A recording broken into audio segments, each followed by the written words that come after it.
and just looking to try and just capitalise on that as much as you can, I suggest, early on, I suppose. I think the downside to this game is the fact that I know Alan Nill very well. Played with him at Halifax for 4 or 5 years, and you've got a wounded animal mentality, you know, and you know what it's like, you know, you get into a wounded animal, they have a chance of biting back and hurting you. So we've got to guard against any complacency from ourselves, and we've also got to make sure that we respect the opposition. In the same manner as what we did against Chesterfield and the rest of the guys that were played recently. So we're not treating this game lightly by any stretch of the imagination. They will be fighting for their lives, and we've got to be, quite honestly, we've got to be ruthless on Sunday.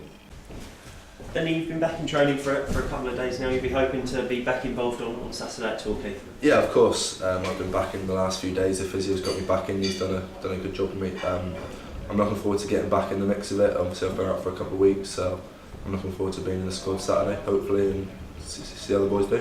What was the injury? Was it a recurrence of anything you'd had before, or was it something fresh? No, it was just one of those strange situations. Really, it's just a hamstring strain picked up in training. Nothing to do with what I've had before, which is always a good sign. It was just one of them where in football you pick up these little knocks, and thankfully it wasn't a long term. It was only a couple of weeks.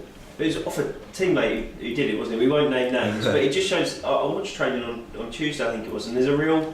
Everyone's doing as well as they can in training because they know that they need to get their place in the team on Saturday, and things like that can happen. Yeah, that's just what happens. You make tackles in football, and that's the way it goes. But everyone's at it in training, and everyone's got to impress in training to get in the team at the moment. So it's only good for us, and that's going to help our promotion push in our FA Cup run. I think when we spoke to you before the injury, a few weeks before, you said you're the fittest you'd been in your career under Phil Brown.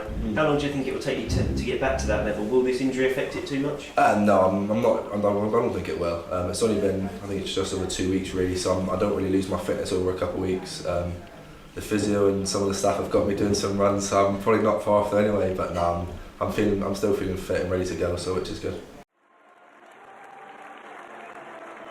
Southend United look for a third straight win under caretaker manager Russ Wilcox, who we now know will remain in charge until the new year. Fiercely contested in the opening exchanges, as we would have expected.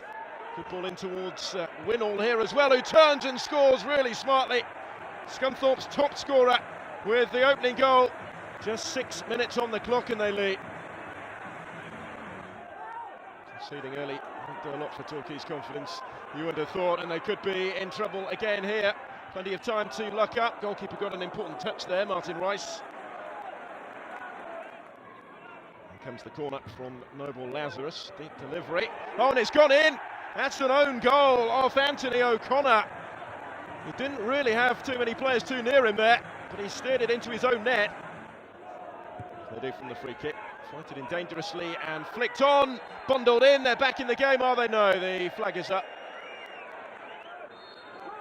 So 2 over the free kick. It's going to be Nathan Craig to take it. Rattles the angle. It's short for Craig to hit it, and he's denied again. Scunthorpe could be out of sight in this one though. They're streaming forward again, and it is 3-0. Smartly taken by Adelekun. Off the bench to score his first ever senior goal, and worthy of the spectacular celebrations. Twisting and turning is Marquis. Well, he's got one back. John Marquis, the man on loan from Millwall, with his first goal for the club. Scunthorpe set for a third straight win under Russell Wilcox since the departure of Brian Laws. They continue to march back up the table. Torquay remain in real trouble at the other end.